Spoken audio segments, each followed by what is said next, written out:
Nós vamos começar na hora, tentar começar na hora, né?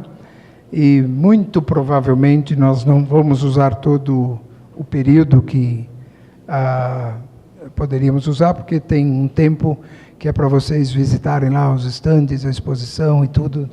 Então nós vamos tomar o tempo que a gente precisa só aqui, sem enrolação, e vocês então depois têm outras coisas boas que se pode fazer por aí, né? Também, só para dar um esclarecimento, porque houve uma tentativa de troca, certo? Então, se alguém está aqui por engano, eu sinto muito, né? Tá vendo, Raleigh? Especialmente você, né, Raleigh? Rapaz, você entrou na sala errada aí, está procurando um outro palestrante aí, vai se dar mal, né? Mas, de qualquer forma, eu quero dizer que é uma alegria muito grande estar aqui com vocês. Esse assunto é um assunto de paixão no meu coração, desde a minha época de seminário, e eu tenho, de lá até aqui, batido na mesma tecla e creio nos mesmos princípios, né? E quero compartilhar com vocês algumas dessas coisas, né? Eu me sinto aqui no meio de vocês, né? Quando a gente está assim com pastores e líderes, como meu nome é Daniel, eu posso fazer essa brincadeira, né? Eu me sinto como Daniel na cova dos leões. Né? Só que, para mim, Daniel na cova dos leões é tranquilo. O pior seria se fosse o leão na cova dos Daniéis, né? Aí sim a coisa ia ficar pior, né? Mas, gente, é muito, muito bom mesmo a gente estar aqui aprendendo tudo que a gente está ouvindo por aí, e eu desejo que vocês tirem todo o proveito possível, né? Eu não sou um especialista no assunto, mas eu sou um apaixonado pelo assunto e um aprendiz, né? E praticante do assunto, sempre querendo desenvolver mais a respeito do conceito de discipulado. Mas o que eu vou falar, muito provavelmente, não é nenhuma novidade para vocês. Só que eu quero dar algumas ênfases diferentes. Então, eu quero realmente trazer alguma coisa que possa acrescentar aquilo que você já sabe, aquilo que você já viu, aquilo que você já estudou, né? E eu me lembro o pastor Ari Veloso, né, foi meu professor, e ele dava a matéria de métodos de estudo bíblico, era uma das matérias que eu tive com ele, e ele dizia o seguinte: é muito bom quando você aprende a pegar lições da palavra de Deus.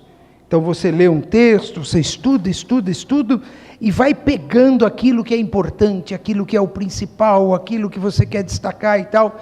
E ele disse, inclusive eu sou professor desta matéria por causa disso. É excelente quando a gente aprende a pegar as lições da palavra de Deus. Mas eu vou dizer para vocês uma coisa que é mais excelente ainda. É quando uma lição da palavra de Deus pega você.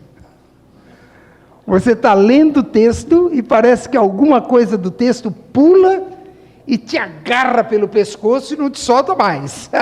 Até você aprender aquilo, até você dizer, opa, tá bom, isso aqui, esse negócio aqui é para valer.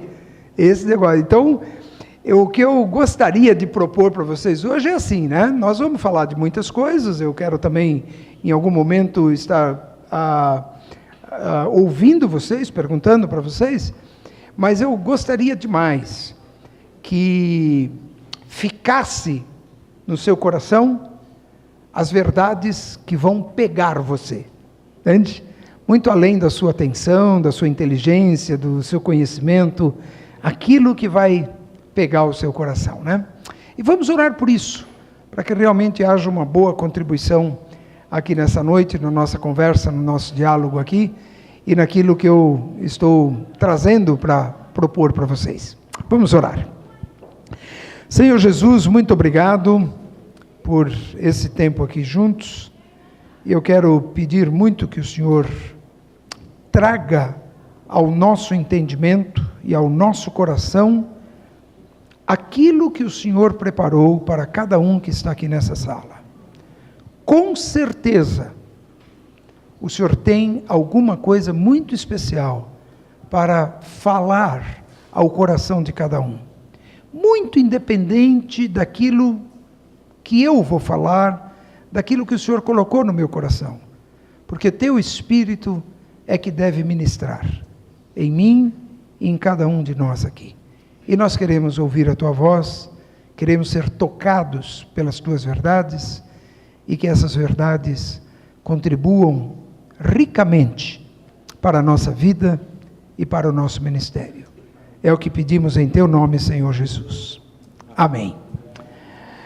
Muito bem, eu queria rapidamente apresentar para vocês a minha família. Eu sou casado há 40 anos com a Maldi, um nome bastante diferente, é uma pernambucana que eu encontrei aqui em São Paulo e depois fomos para Porto Alegre, onde eu vivi 30 anos lá junto com ela e agora estamos há 6 anos de volta aqui em São Paulo.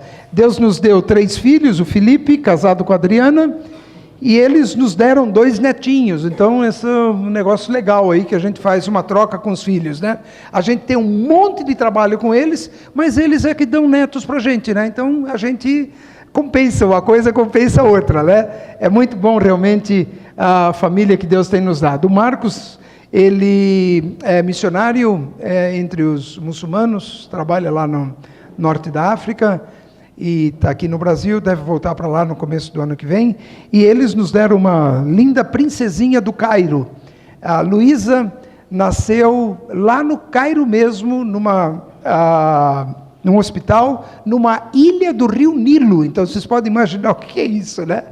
A Luísa, o Marcos casado com a Ana Cláudia, e o André está com a esposa dele ali, bem barrigudinha, Daniela, e esse neném está marcado para nascer amanhã às 5 da tarde, por isso que eu estou correndo para São Paulo amanhã, meio-dia, quando acabar o painel aí que eu vou participar, eu já vou correr para São Paulo para chegar lá em tempo de ver o meu netinho nascer, né?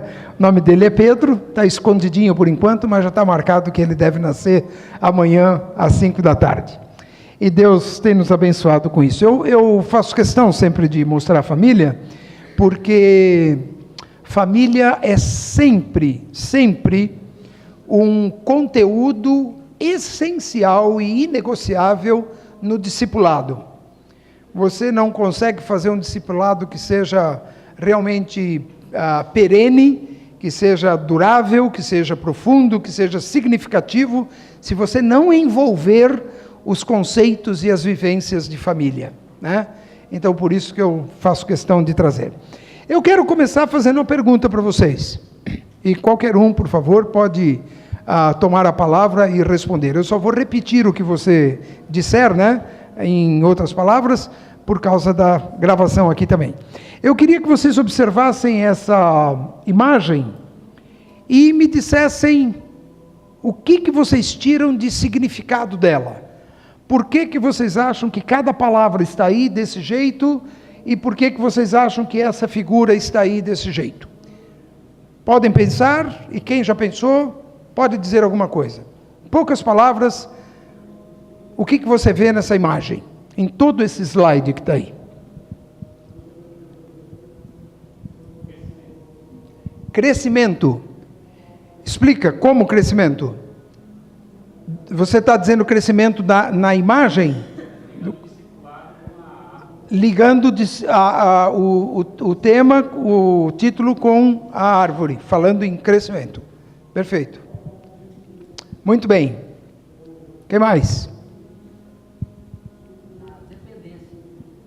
Dependência. Explica a dependência. Uma coisa depende da outra, para existir árvore, o solo, os galhos da árvore, o tronco. Certo. Existe uma interligação, uma interdependência de todo um contexto ali, para que resulte no crescimento também, né? Certo. Solidão também. Isso é uma coisa também. Quer dizer, esse pinheiro aqui, que é uma araucária, ele fez o papel dele, né? Ele podia estar no meio de uma floresta com muitas outras árvores, mas ele está ali, mas ele fez o papel dele, né? Está fazendo o papel dele, né? Então é interessante isso também. raízes, isso também é uma grande verdade, né? Uma árvore desse tamanho, se não tiver raízes, ela não se sustenta de jeito nenhum também. Isso é uma grande verdade também. Como? Sementes. Alguém plantou. E muito provavelmente desta árvore, muitas outras sementes virão e outras árvores poderão nascer também com isso. Pois não? Isso, um tronco só, ele se multiplica em vários galhos, né? Excelente. Pode falar. Alimento. Interessante, ela já se pegou o título. E essa também é uma pergunta que eu faria para vocês. Por que vocês acham que eu dei esse título, como ela está dizendo, de alimento? O discipulado nosso de cada dia, de onde vem essa frase parecida? A oração do Pai Nosso, né? O pão nosso, o alimento. Discipulado pode realmente ser aquele alimento que sustenta a igreja. E aí vem a outra coisa, por que dá-nos hoje? Porque é como o pão de cada dia, a igreja precisa disso em cada dia, inclusive nos dias de hoje, né? Então, isso tudo foi intencional, justamente para que a gente se foque, né? Se fixe neste assunto que nós vamos tratar, que é o discipulado. Agora, eu queria ver com vocês que esse alimento, esse conceito de discipulado, é o conceito que faz a igreja existir até hoje, senão ela já teria morrido. Porque existe um princípio universal: sem multiplicação, sem reprodução, tudo que é vivo deixa de existir, morre. Então, esse é o nosso desafio no ministério, é o desafio profissional, é o desafio na família, é o desafio espiritual. Né? Esse desenvolvimento das coisas, essa multiplicação das coisas, que vem de um discipulado, de um investimento, faz com que as coisas se renovem de geração em geração, e vai produzindo frutos de geração em geração. Cada um de nós, aqui, é fruto de Noé. Ou de Sem, ou de Cão, ou de Jafé, mas é de Noé, com certeza. Porque de geração em geração, as verdades de Deus foram passando até que chegaram até nós. E até que nos entregamos a ela. Então, se parar isso, aí morre. Não tem continuidade, certo? Por isso que esse é o nosso grande desafio. Agora, eu quero compartilhar com vocês um ciclo a respeito de discipulado que está na palavra de Deus e que muitas vezes não é destacado de uma forma assim didática como eu estou querendo colocar para vocês. A gente fala de discipulado e existem dezenas de definições de discipulado.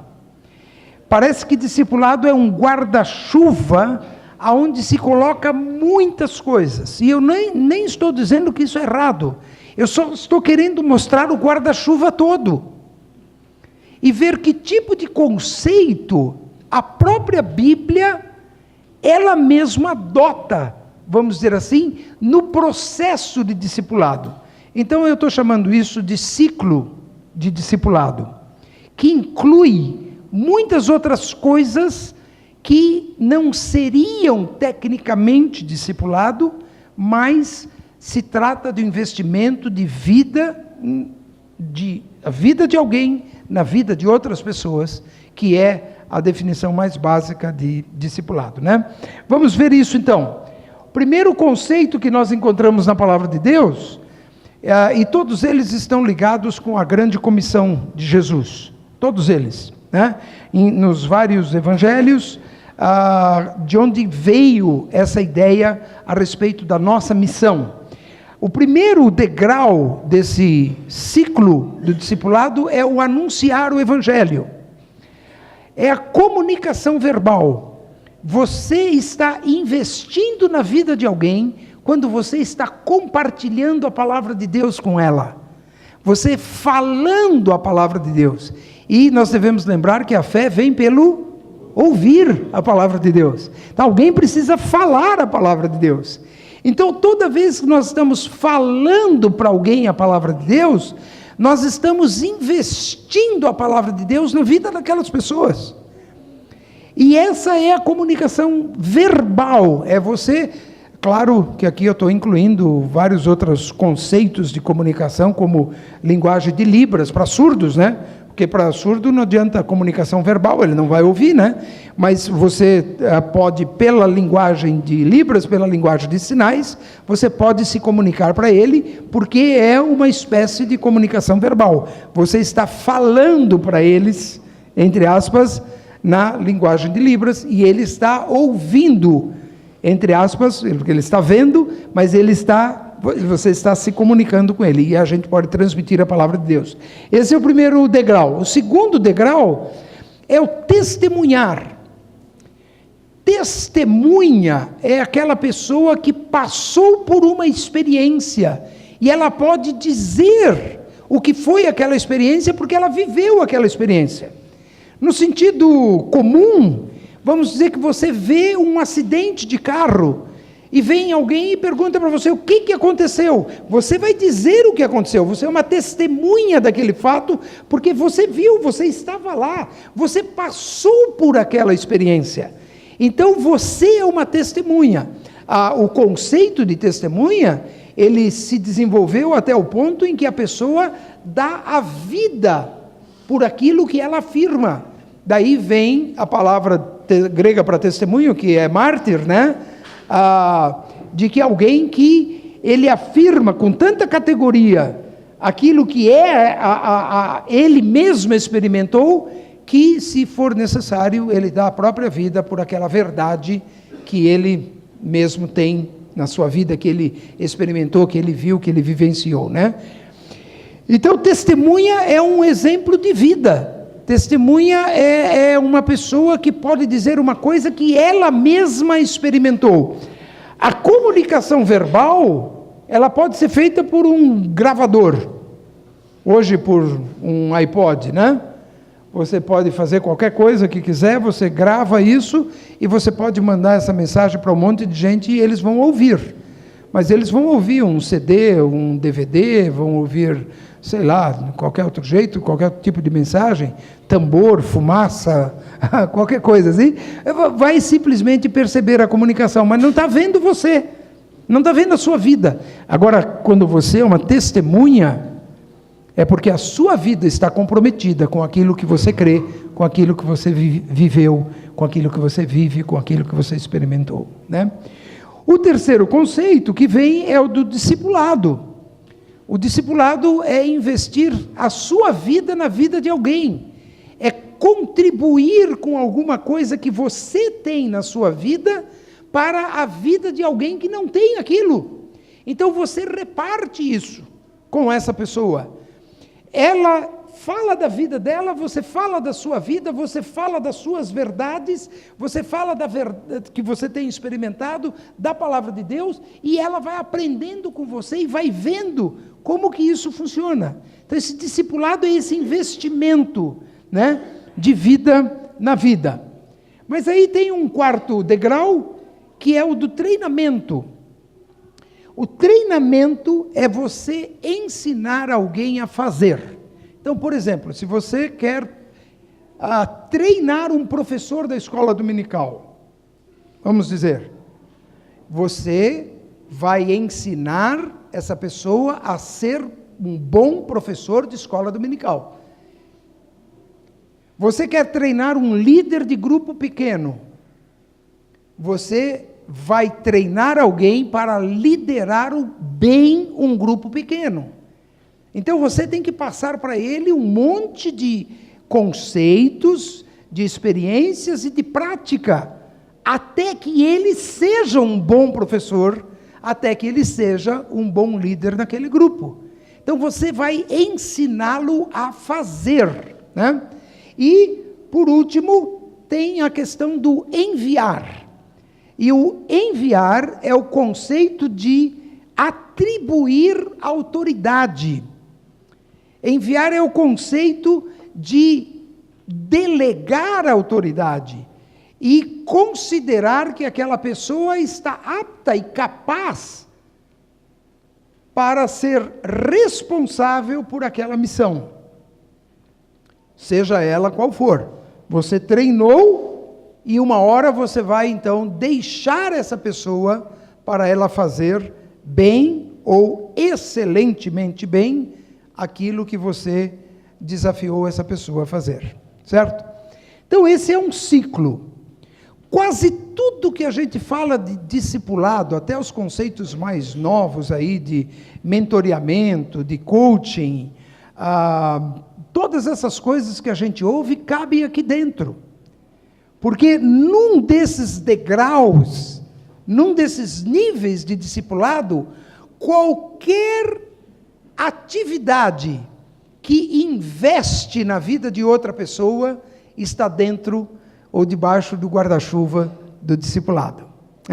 E eu quero, então, rapidamente mostrar para vocês como que isso está na palavra de Deus. E se vocês estão anotando, pode depois só acrescentar o texto bíblico disso, né? Por exemplo, ali em anunciar, Marcos 16, 15 a 16, que diz, né, ide por todo mundo e anunciai o Evangelho, pregai o Evangelho, falar do Evangelho. Para a gente ir para todo mundo anunciando o Evangelho, contando do Evangelho. Então esse é o primeiro nível de investir na vida das pessoas. Então, quantas vezes se começa algum grupo de discipulado ou de estudo bíblico para simplesmente abrir a Bíblia e começar a contar para as pessoas aquilo que é o Evangelho, aquilo que a Bíblia nos ensina? Então esse é o primeiro nível. Quando nós fazemos isso, nós estamos obedecendo o mandato de Jesus. Ele disse, né, ide por todo mundo e anunciai o Evangelho.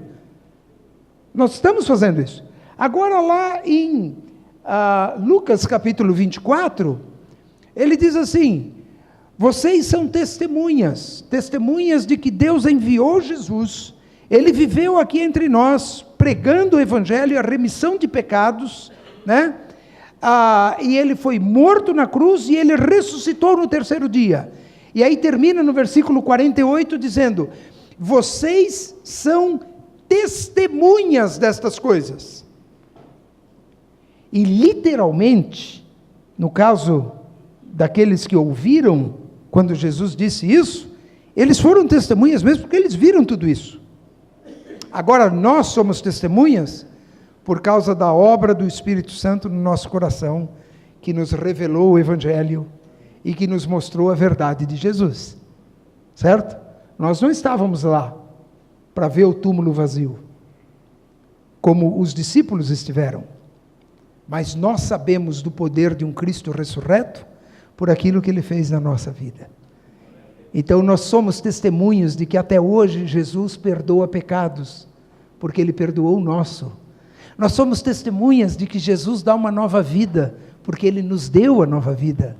Nós somos testemunhas de que Jesus nos transforma e nos dá uma esperança eterna, porque Ele fez isso conosco. Então, nós somos a ilustração viva do Evangelho. Se alguém hoje quisesse saber, será que o Evangelho é mesmo verdadeiro? A gente poderia dizer, pergunta para o irmão, pergunta para o irmão, pergunta para o irmão, pergunta para o irmão, pode falar com eles, pode perguntar. Recentemente nós tivemos lá um grande número de batismos, eu fiquei impressionado com os testemunhos das pessoas, e eu disse para um outro pastor, rapaz, isso daqui parece mesmo o capítulo 29 de Atos, porque tem gente aqui que fez a mesma pergunta, que é assim, então irmãos, à vista destas coisas, o que faremos nós? E aí alguém disse para ele, você deve se arrepender, crer no Evangelho e ser batizado. Você vai receber o poder do Espírito Santo, você vai receber uma nova vida. Não foi isso que aconteceu lá em Atos? E não é isso que acontece na sua igreja, na minha igreja? Exatamente a mesma coisa. Então é justamente isso, né? Nós somos testemunhas vivas de um evangelho vivo. Porque não adianta nada ser testemunha morta de um evangelho morto. Nós somos testemunhas vivas do poder do evangelho hoje, no nosso tempo, na nossa época, na nossa vida, na nossa família, na nossa igreja, neste nosso mundo do século 21. Aí, o outro texto bíblico. Toda autoridade me foi dada, por isso, ide por todo mundo, fazei discípulos de todas as nações, batizando-os em nome do Pai, do Filho e do Espírito Santo, e aí acrescenta, ensinando-os a guardar todas as coisas que eu vos tenho ordenado. Isso que é fazer discípulos. E a ordem de Mateus é discipular. Você faz um discípulo quando a pessoa se torna uma seguidora de Jesus. Então você batiza essa pessoa e você ensina essa pessoa, você continua trabalhando com ela. É um processo que acontece. Então, o discipulado é extremamente importante, esse discipulado de formar um seguidor de Cristo, formar um discípulo de Jesus. Isso que é o discipulado. Então, você vai investir na vida dele, da sua vida na vida dele, para que ele cresça e amadureça como discípulo de Jesus. Mas e o outro nível? O do treinamento. E esse eu queria ler o texto bíblico com vocês. Nós vamos ver daqui a pouco. Deixa eu só falar aqui no geral, que nós vamos parar nele. Mas o treinamento, só para dizer assim, treinamento é diferente de discipulado no sentido restrito da palavra. Porque o treinamento é para uma habilidade, para uma função, para uma missão específica. Então, quando Jesus chamou os 12 discípulos, ele os treinou para serem apóstolos. Então, observe bem, eles já eram discípulos. Já eram discípulos. Jesus separou do meio de muitos discípulos, separou 12 para transformá-los em apóstolos. E fez com eles um treinamento. Nós vamos ver isso um pouquinho mais à frente. E ali, enviar. E o conceito de enviar é o conceito simples que está lá no Evangelho de João, e a gente pensa que o Evangelho de João não tem a grande comissão, né? Mas tem também, quando ele diz lá no capítulo 20, versículo 21, ele diz assim, como o Pai me enviou, eu envio vocês também. Então, esse enviar de Jesus. E enviar é esse conceito também. No nosso sentido humano, dentro do ministério da igreja local, do ministério para fora da igreja, existe o conceito de enviar. Não só enviar missionários, mas é de atribuir autoridade para qualquer membro da igreja que foi treinado e que assume uma função dentro do corpo de Cristo. Seja qual for esta função, ele deveria receber uma imposição de mãos e autoridade para fazer aquilo que ele faz, em nome de Jesus, certo? O missionário lá longe e o voluntário, o membro da igreja aqui perto, diante de nós. Receber essa autoridade, essa autorização, essa delegação de responsabilidade para ele desenvolver a sua missão. Muito bem, então, aqui só o sentido dessas setinhas, só como ilustração, que é fácil você acrescentar, se você fez o gráfico aqui, anunciar é de você para os outros. Você para os outros, é nessa direção. Se você vai para testemunhar, já é diferente. É o que os outros veem em você. É essa comunicação indireta. O testemunhar não é necessariamente você falar, mas é sim as pessoas verem na sua vida aquela verdade. Por isso que a gente usa a expressão, tal pessoa está dando um mau testemunho. Por que ela está dando um mau testemunho? Porque se alguém observa a vida dela, nunca vai encontrar Jesus. E nunca vai honrar Jesus. Isso é um mau testemunho. Ela não é uma testemunha de Jesus. Mas se tem alguém que é uma testemunha de Jesus e dá um bom testemunho, as pessoas olham e veem, puxa vida, realmente a fé fez alguma coisa diferente na vida desse camarada. Quando eu cheguei em Porto Alegre, isso em 1972, 40 anos atrás, eu cheguei em Porto Alegre, fiquei hospedado na casa de um pastor presbiteriano, já falecido, que era meu amigo por referência de outras pessoas, e eu já tinha encontrado, mas eu estava indo para trabalhar numa igreja, lá em Porto Alegre mesmo. Ele morava em Canoas, que é uma cidade do ladinho, assim, de Porto Alegre. E ele me disse assim, eu quero dizer duas coisas a respeito da igreja que você vai. Eu falei, o que vai? Eu não estava indo como pastor, não, eu era missionário entre os judeus. Eu só estava sendo transferido para aquela igreja, porque eu tinha também outras pessoas que eu conhecia ali, e seria a base do meu ministério lá, e eu ia ajudar no ministério com jovens. Mas ele disse, eu tenho duas coisas para falar sobre a igreja que você vai. É mesmo? Ele disse, pois é o seguinte, primeiro, eu conheço na sua igreja a pessoa mais parecida com Jesus que eu já vi na minha vida. Falei, caramba! Rapaz, eu estou louco para ir para lá. Ele disse, e eu depois, verificando isso, claro que eu vi muitas outras pessoas assim, muito parecidas com Jesus, e dou graças a Deus por isso, excelentes experiências em Porto Alegre nesse sentido, mas eu realmente conheci exatamente a pessoa de quem ele se referia. Pessoa muito parecida com Jesus. Esses dias eu ouvi o testemunho da filha do Dr. Shedd. A filha do Dr. Shedd disse a mesma coisa dele no aniversário de 50 anos dele de ministério. Ela disse assim, o meu pai é a pessoa mais parecida com Jesus que eu conheço. Nossa, gente, isso é de arrepiar, né? Mas aí esse pastor disse, mas eu tenho outra coisa para dizer para vocês.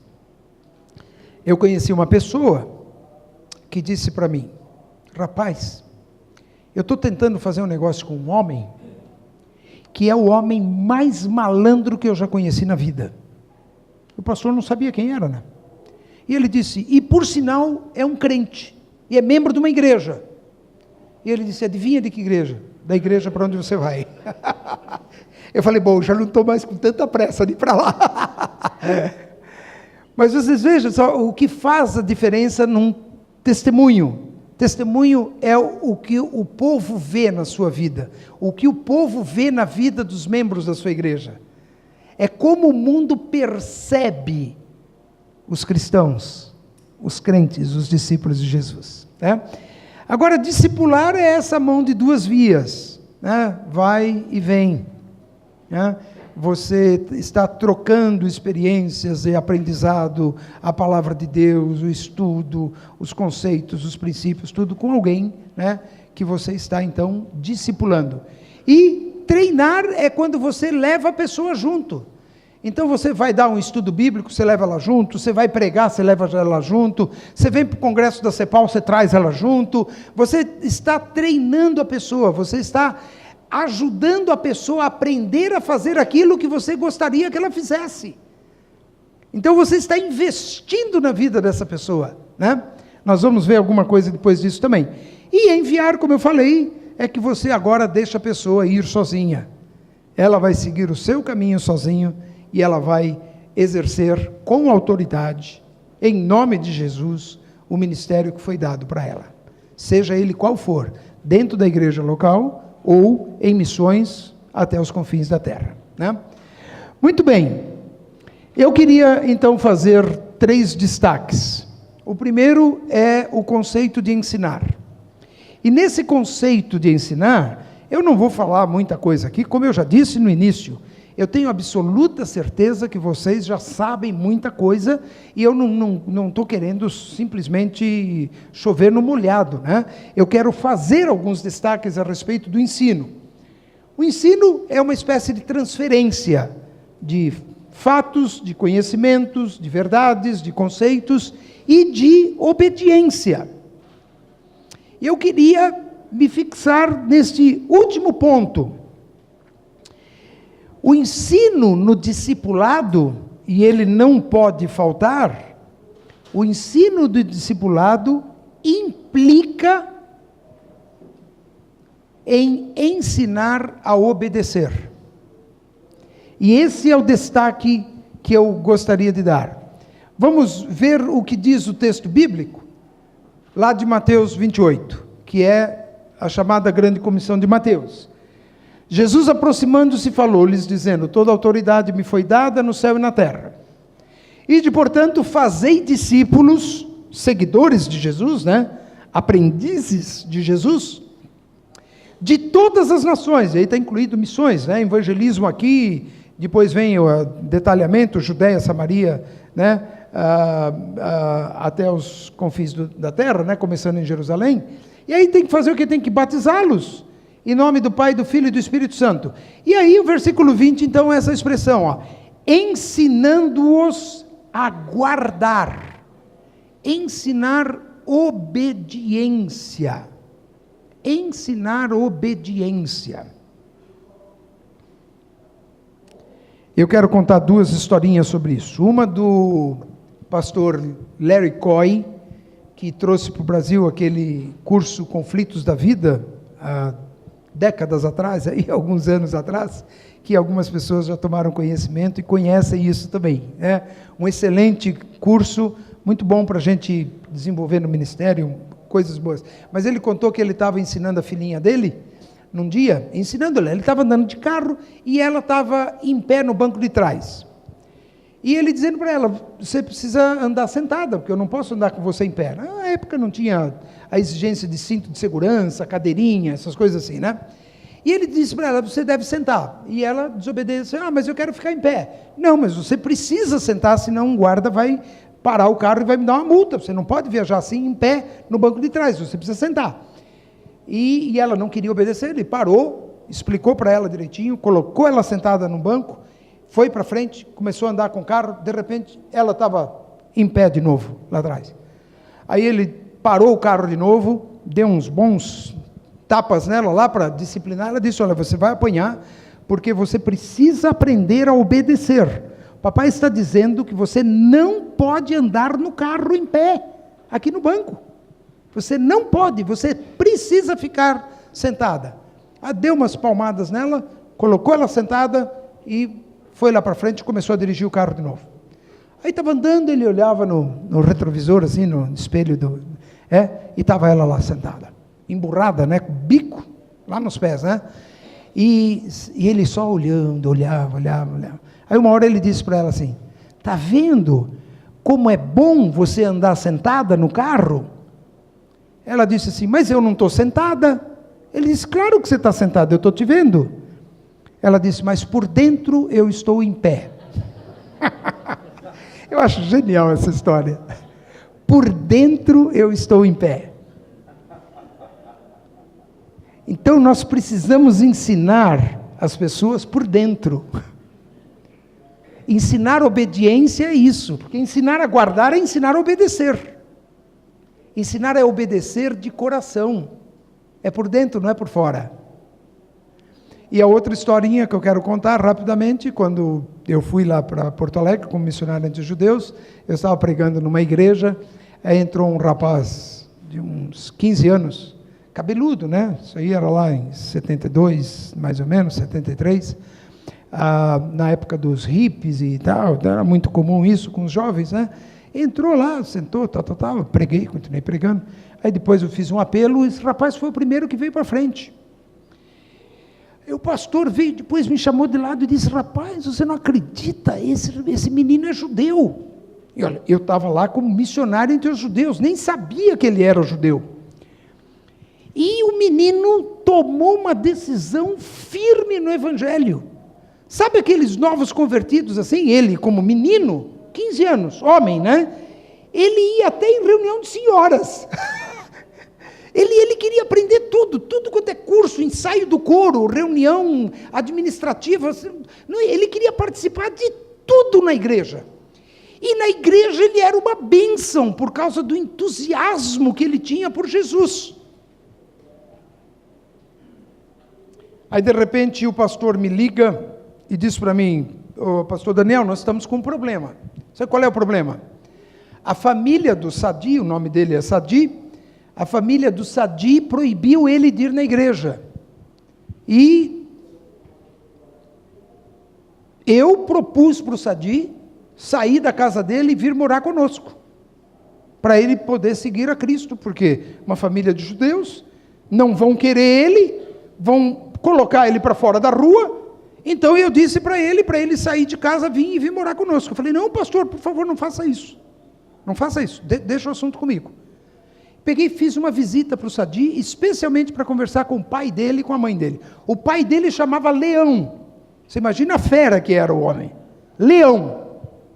Aí eu comecei a conversar com o seu Leão. "Então, seu Leão, qual é o problema? O que aconteceu?" Ele disse: "Eu não sei o que vocês fizeram com meu filho. Meu filho não para mais em casa, ele está todo o tempo na igreja, ele não tem mais tempo para os amigos dele, ele não anda mais com os irmãos dele, ele está muito mal na escola, ele vai repetir de ano, porque ele não sai da igreja, não para de ler a Bíblia, e eu vou dizer, vocês estragaram meu filho." Eu falei assim: "Seu Leão, o senhor tem razão. É mesmo isso que está acontecendo? Não, o senhor tem razão, realmente tem alguma coisa que está fazendo mal para ele. Mas eu vou garantir para o senhor que não é o Evangelho. Não é o Evangelho, alguma coisa está errada aqui. Eu quero fazer um trato com o senhor. O Sadi não vai mais na igreja, até o dia em que o senhor liberar para ele ir. O senhor aceita isso?" "Ué, depende, o que você quer em troca?" Né? Um judeuzão lá, ele já está querendo saber quanto que eu tenho que pagar nesse negócio aí, né? Se for muito caro, eu não pago. Eu disse para ele: não, se o senhor permite que eu venha uma vez por semana aqui, na sua casa, o senhor pode estar presente, sua esposa pode estar presente, o seu outro filho, o irmão dele, pode estar presente, qualquer um de vocês, eu venho aqui na sua casa, na sua sala, e eu vou fazer, e eu disse para ele, eu vou fazer um discipulado com ele. Isso significa que eu quero ensinar a Bíblia para ele. E depois de um tempo, o senhor vai me dizer se o Evangelho muda ou não muda a vida. Aí eu comecei a ensinar para ele a guardar os mandamentos da palavra de Deus. E qual é o primeiro mandamento de promessa que tem na palavra de Deus? Honrar pai e mãe. E eu comecei por aí. Disse para ele: "Rapaz, eu quero te dizer uma coisa. O Evangelho torna qualquer filho melhor filho. O Evangelho torna qualquer jovem um melhor jovem. O Evangelho transforma qualquer aluno num melhor aluno. O Evangelho transforma qualquer profissional num melhor profissional." E é isso que nós vamos estudar junto. E eu comecei a estudar a Bíblia com ele, passar a Bíblia com ele, e fomos estudando. Olha, eu passei uns 3 anos fazendo discipulado com esse rapaz. Passei para ele quase todas as matérias que eu tinha aprendido no seminário, que eu tinha feito, que eu julgava que era importante para a vida dele. Pessoalmente, só nós dois. Até um dia que o pai dele me chamou para conversar. Disse: "Olha, o Sadi pode voltar para a igreja. Porque agora eu sei que o Evangelho que vocês ensinam faz diferença na vida. Porque a vida dele está diferente. Ele é muito melhor filho agora do que ele era antes de ter ido para a igreja de vocês. Mas ele teve que aprender a obedecer. Aprender as coisas certas, como devia. Hoje, esse rapaz é um rabino messiânico. Fez o curso de rabinato em Nova York. Conhece tudo sobre uma sinagoga, e ele tem uma sinagoga messiânica ali em São Paulo. Quando você ensina obediência, você está ensinando transformação de vida. Por isso que isso é importante no discipulado. Vamos adiante aqui. Discipulado em si. O que é esse conceito de discipulado? É essa troca de vida, esta vida na vida. Cumplicidade, transparência, vulnerabilidade. Você abre o seu coração e abre a sua vida para uma outra pessoa. Por isso que pouca gente faz discipulado de verdade, porque não quer abrir o seu coração. Se você não abrir o seu coração, você não vai ajudar permanentemente a vida de outra pessoa. Porque a pessoa quer aprender a resolver os problemas dela com alguém que já aprendeu a resolver os seus. Então ela quer saber que problemas você já teve, que problemas você ainda tem, como que você lida com essas coisas. E você tem que abrir o seu coração, com aquilo que a gente viu, cumplicidade, transparência, e com essa honestidade, né? Você vai poder dizer para ele, olha, eu não cheguei lá, mas eu estou a caminho. Você pode dizer para ele assim, ó, eu não sou um crente 100%, mas se você quer ser um crente 100%, pode vir comigo, porque é para lá que eu estou indo. Você quer ser um discípulo maduro? Pode vir junto comigo, porque é para lá que eu estou indo. Isso que é vida na vida. Lá em Timóteo, Paulo falando para Timóteo, ele diz assim, tu, porém, tens seguido de perto o meu ensino, procedimento, propósito, fé, longanimidade, amor, perseverança, as minhas perseguições e os meus sofrimentos, quais me aconteceram em Antioquia, Icônio e Listra, que variadas perseguições tenho suportado, de todas, entretanto, me livrou o Senhor.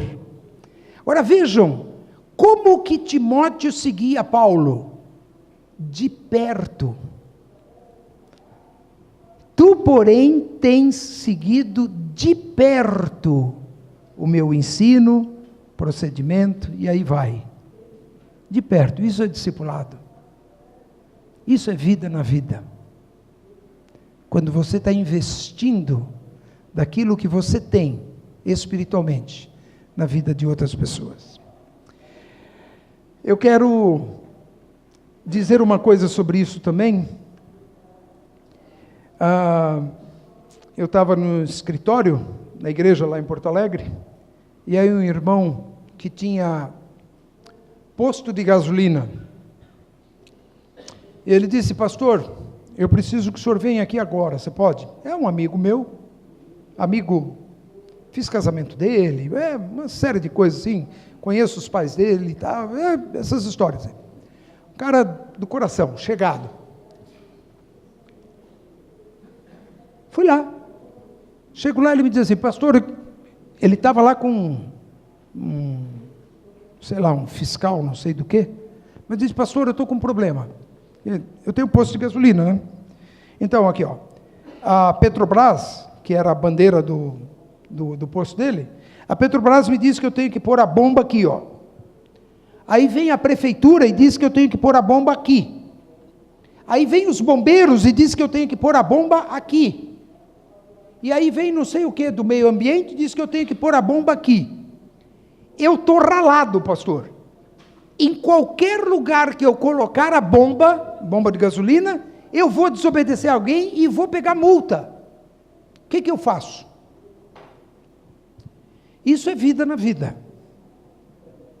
Isso não é só o que a gente fala no púlpito. Isso está junto com o camarada lá, onde a porca torce o rabo, né? Caramba, o que fazer então? Eu disse, rapaz, você tem um problema. Só tem duas soluções. A primeira, vende o posto. Deixa quem comprar resolver esse problema. E a segunda é o seguinte: nós estamos num mundo corrupto. Este mundo jaz no maligno. O mundo é assim, cheio de corrupção, especialmente no país aqui onde a gente mora, certo? Todo mundo quer levar melhor, todo mundo quer se aproveitar do outro, e assim que funcionam essas coisas de licenças e não sei o que, e tal, né? E se você quer continuar com o posto, eu vou te dar uma palavra que não é nem espiritual, é só uma palavra humana. Eu vou dizer para você: escolhe a multa menor. E aí você põe o posto no lugar onde você vai, põe a bomba no lugar onde vai pagar a multa menor. E aí continua vendendo gasolina. E tomara que Deus te abençoe o suficiente para pagar 10 vezes a multa que estão te roubando. Mas isso é que alguém com quem você está investindo, com quem você está tratando, é o que essa pessoa espera de você. É que você esteja com ela na hora ruim, na hora difícil. Um desses amigos, especialmente o Eliseu que está aqui, conhece muito bem, que hoje é um pastor da igreja onde eu fui pastor também. Ele teve câncer, recebeu a notícia. Quando ele recebeu a notícia, ele morava em Nova Petrópolis, perto de Porto Alegre, lá 1h30, 2 horas de lá. A Maldi e eu largamos tudo o que a gente estava fazendo e nós fomos lá com ele, fomos lá chorar com ele, fomos lá orar com ele. Depois disso fez o tratamento, ficou curado, foi para o seminário e hoje é pastor, lá na igreja onde eu estava. O nome dele é Roger. Ele tem um testemunho brilhante. Ele disse que com a madeira do caixão dele, ele fez um púlpito. E ele prega a palavra de Deus hoje. Que coisa impressionante, não é? Então, é esse o nível de relacionamento no discipulado, né? Agora, o último conceito de treinamento. Preparar para algum ministério. O treinamento é diferente do discipulado. Aqui o foco é você ensinar alguma habilidade, alguma missão, alguma responsabilidade para a pessoa poder desempenhar bem aquele papel. É treinamento. Você vai treinar alguém para cumprir uma determinada missão, certo? E há um processo natural nisso, inerente ao ser humano. Todos nós vivemos esse processo. E esse é um desafio que eu quero fazer com vocês agora. Eu vou dar 2 minutinhos para você fazer isso. Experimente, vocês que estão fazendo anotação, e quem não está fazendo anotação não tem problema, mas só pensa na sua cabeça assim. Como que você pode escrever o ensino para alguém a dar um laço no cadarço do sapato? Você tem um filho, quer ensinar o seu filho a dar o laço no tênis, certo? Aí, então você pega um papel e vai escrever para ele aprender isso. Tenta fazer isso. Como que você faria?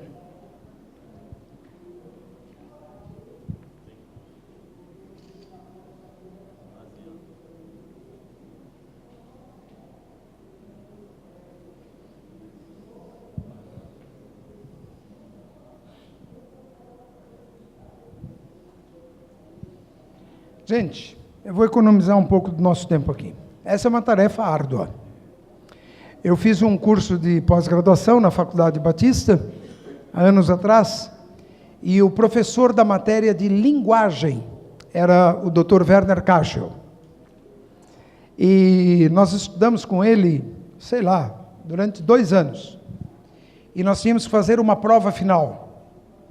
Na prova final, ele entrou na sala de aula, deu uma folha em branco para cada um, disse: você pode consultar quem você quiser, pode consultar a biblioteca do seminário, pode telefonar para sua sogra, para sua mãe, para o seu pastor, você pode fazer o que você quiser, mas escreva em 30 minutos, nesta folha, como fazer um laço no sapato.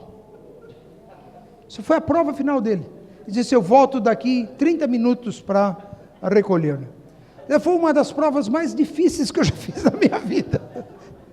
Que negócio enrolado isso daí. Agora, quantos aqui que sabem dar laço no sapato? Todo mundo, certo? Todo mundo aprendeu. Tem certas coisas, gente, que a gente não aprende na teoria. Não tem jeito. Não tem jeito. Tem um processo natural nisso. Vamos dizer que você quisesse ensinar o seu filho a dar um laço no cadarço do sapato. Olha só o processo natural. Como que acontece isso? Primeiro, você sabe fazer, certo? Porque se você não souber fazer, não vai dar nada isso, certo? Segundo, você mostra ao seu filho como se faz. Então você pega, chama ele, senta ali junto, você diz, filho, olha aqui, tá vendo aqui, um cordão para cada lado, eu vou dar um laço, vou te mostrar como que se faz. E você faz o laço, você faz na frente dele. E você faz, você entendeu? Olha aqui, esse cordão vem por aqui, esse vem pela frente, esse vem por trás, esse entra no meio daquele, esse daqui você puxa de um lado, aí você faz uma argolinha desse lado, depois faz uma outra argolinha do outro lado, aí você junta as duas argolinhas, passa uma por dentro da outra. Bom, aí o filho já se perdeu. Não, pera aí, vamos de novo. Faz de novo.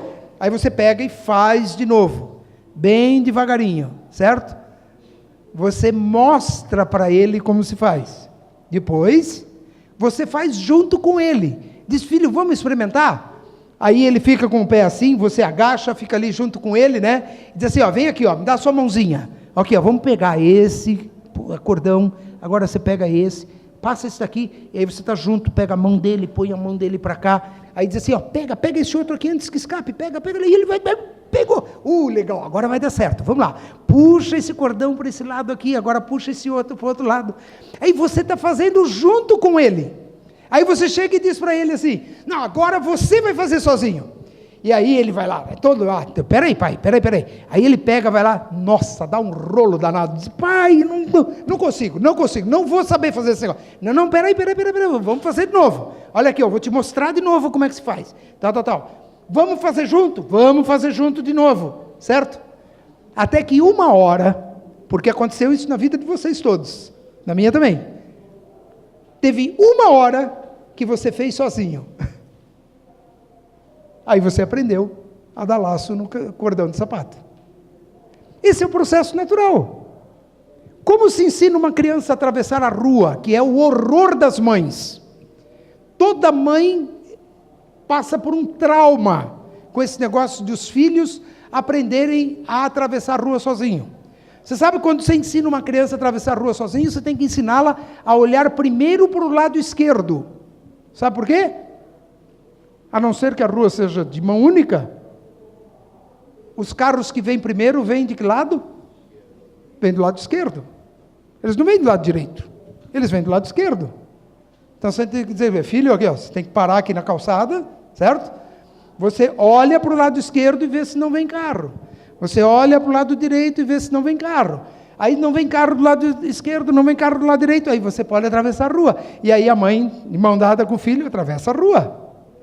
Você mostra como é. Você entendeu, filho? Vamos tentar fazer de novo? Então vamos lá, como é que a gente faz? Chegamos aqui na calçada, como é que faz? Aí o filho diz, nós precisamos olhar para o lado esquerdo. Então vamos olhar para o lado esquerdo.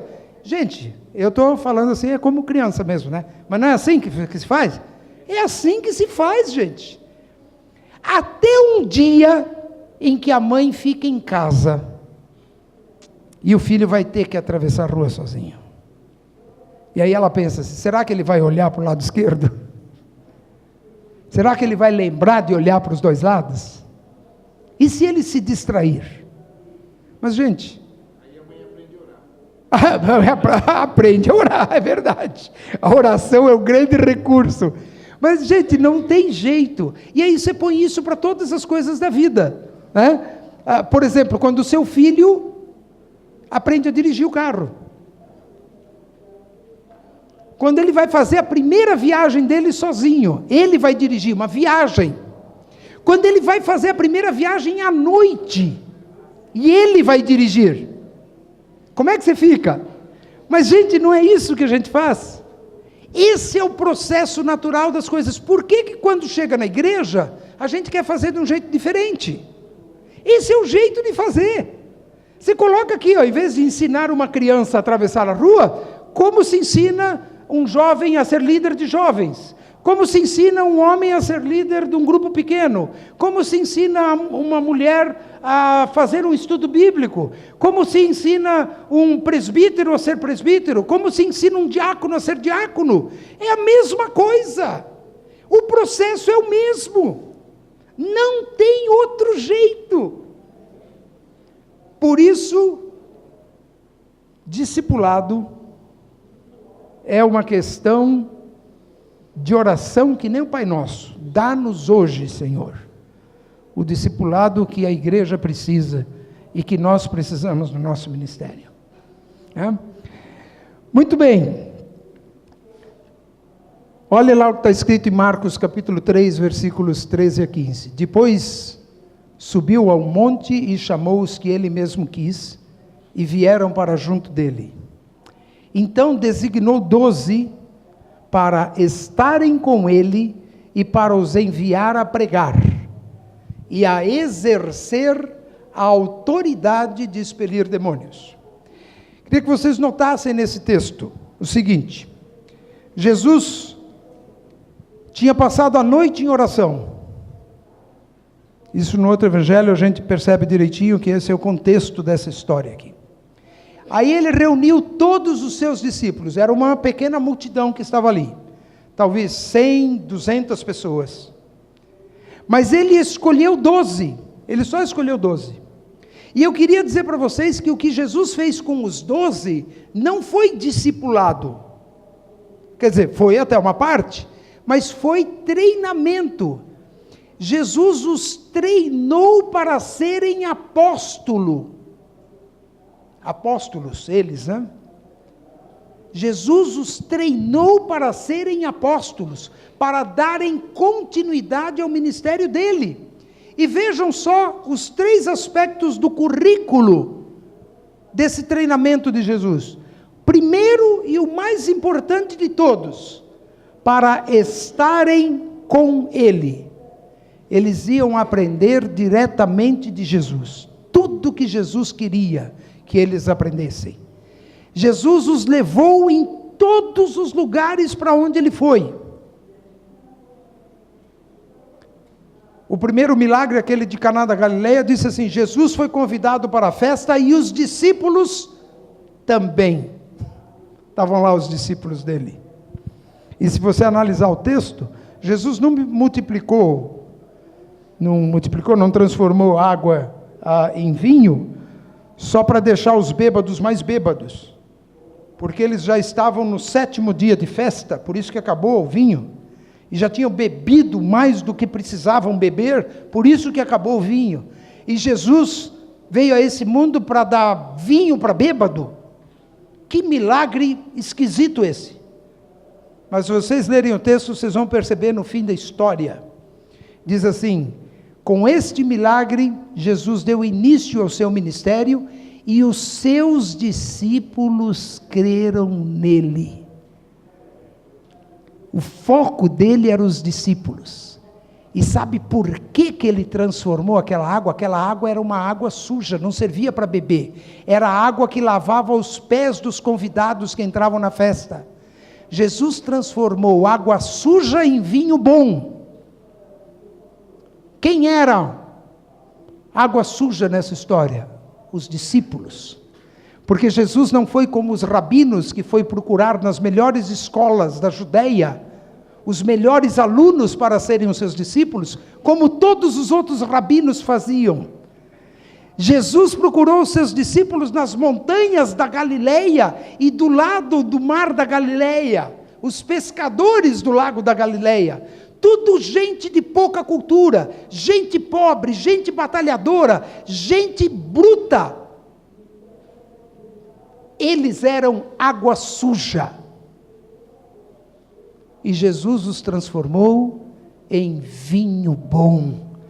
E o primeiro milagre foi para dizer para eles: eu posso mudar a sua vida. Rapaz, vem comigo, que você vai ser um vinho bom. Você é água suja, mas você vai ser transformado num vinho bom, porque eu tenho poder de transformar água suja em vinho bom. E o texto diz, e os discípulos creram nele. E aí começou toda essa história. Impressionante isso, né? Que coisa isso. Estar com Jesus, aprender com Jesus dia a dia. Depois, aprender a pregar, porque Jesus ia enviá-los a pregar, como de fato fez.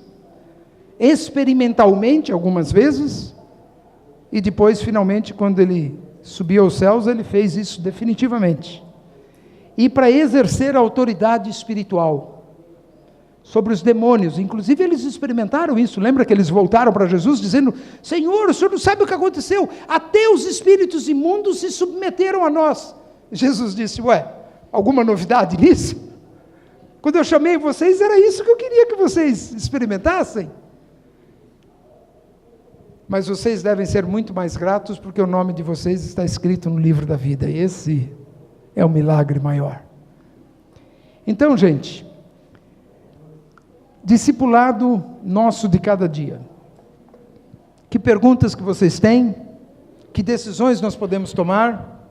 E eu queria dar um tempinho, se alguém quiser compartilhar, o que pegou você nesse tempo que a gente teve junto aqui? Quem quer dizer alguma coisa? Olha, isso aqui é um negócio legal. Isso aqui, isso me pegou. Pode, por favor, pode fazer pergunta também.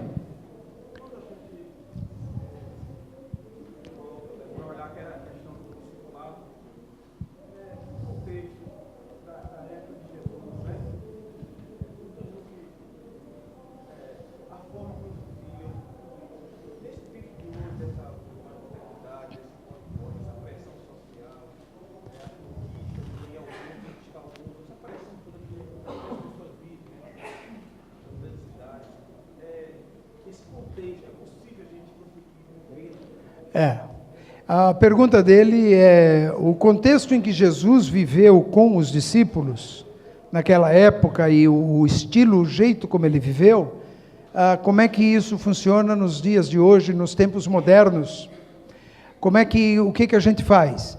É verdade, eu vou dizer, se você hoje decidir viver 3 anos, com 12 pessoas junto com você, andando pelas ruas, você vai ser acusado de chefe de quadrilha. Certo? Chefe de bando, né? Cara, sem trabalhar, sem nada, né? 13 homens andando de um lado para o outro, pregando, ensinando nas praças e tal. Quer dizer, nós estamos em contextos diferentes, obviamente que estamos. Aí que está, essa é a questão. Isso não significa que você não possa influenciar profundamente a vida de alguém, vivendo perto dele o máximo que você puder.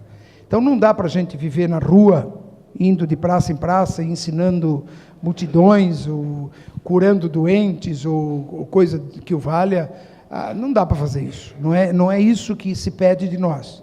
O que se pede de nós hoje é que dentro do nosso ministério, especialmente nós que somos líderes de igreja e trabalhamos no ministério, que nós cumpramos a missão que nos foi dada lá em Efésios capítulo 4, que é: os apóstolos, profetas, evangelistas, pastores e mestres foram dados à igreja para quê? Para o aperfeiçoamento dos santos, para o desempenho do seu ministério. Ministério de quem? Dos santos. Então, o nosso papel é treinar o povo da igreja a cumprir a sua missão. É formar líderes para que esses líderes cumpram a sua missão. Fazer o trabalho voluntário, trabalho com mulheres, com jovens, com crianças, com surdos, com cegos, com pobres na vila, seja o que for, mas é ajudá-los a desempenhar o seu dom espiritual e a exercer o seu próprio ministério. Esse é o nosso papel como pastores e líderes na igreja. Então isso nós podemos fazer. E podemos fazer isso da forma como Jesus fez, conceitualmente, como você disse, repartindo vida com seriedade com essas pessoas, investindo na vida dessas pessoas, ajudando essas pessoas a serem responsáveis pelo ministério que cabe a cada uma delas. Ok, mais alguém? Dá uma pergunta. Pois... Ah, sim.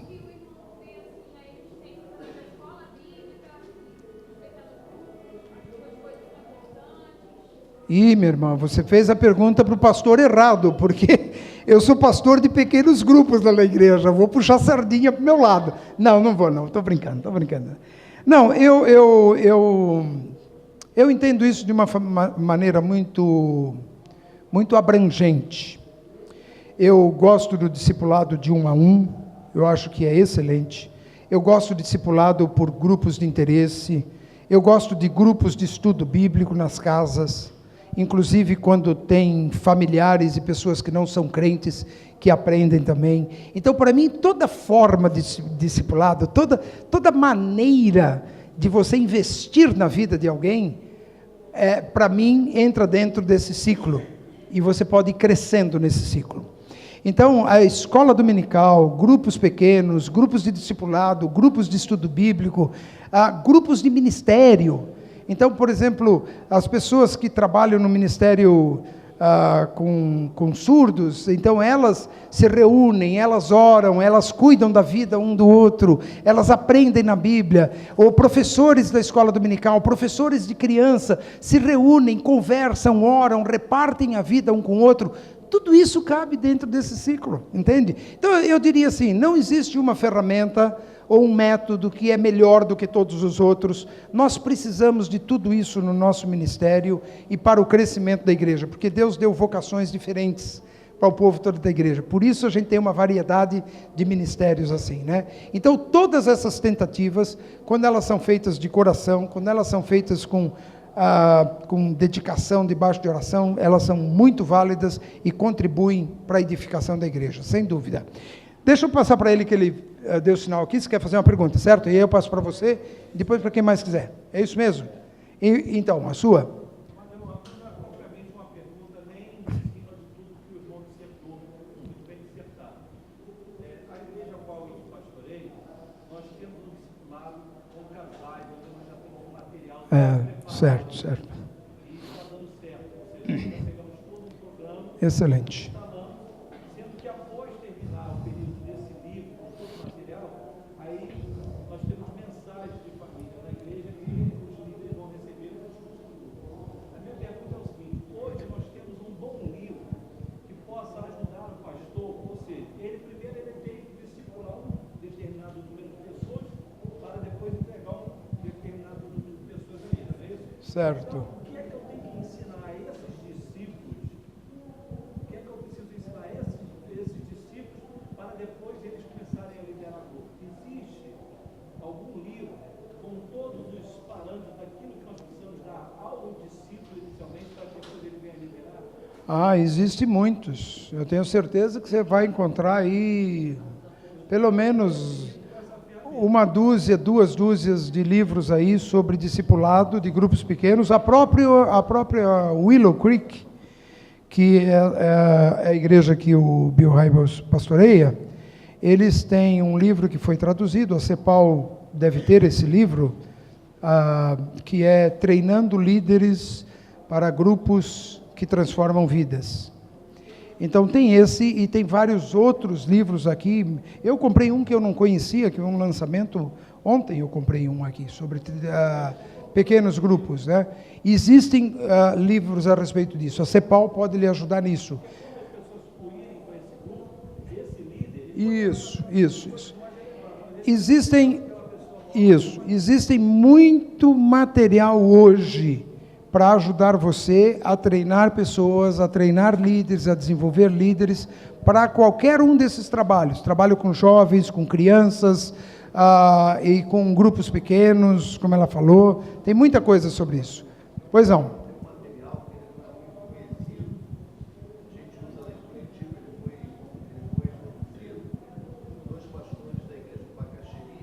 Ah, olha só. O material está editado pela editora D. Santos, Raízes. Nós estamos dando esse material devido para esses 4 grupos pequenos. Tem acesso, Olha só. nós temos células, Certo. lados. Certo. Isso. O material é excelente. Quem eu tenho indicado tem gostado muito. Olha só. Chama Raízes. Qual é a editora? Princípios da fé, Sim. trabalha de forma vivencial. Ele vai Excelente. Excelente. Excelente. da editora D. Santos. Material muito A editora D. AD. Ah, AD Santos. Eles estão aqui, não? Não estão aqui? Ah, ok. Tá bom. Tá certo. Gente, nós precisamos terminar. Nós estamos aqui no nosso limite de tempo aqui também. E como eu falei, não queria abusar da bondade de vocês. Eu agradeço muito a atenção de vocês. Só desculpem tanta falação, mas a gente se empolga aqui, quer passar o máximo possível para vocês terem uma semana de bênção e bem aproveitado aqui. Deus abençoe cada um de vocês. Amém.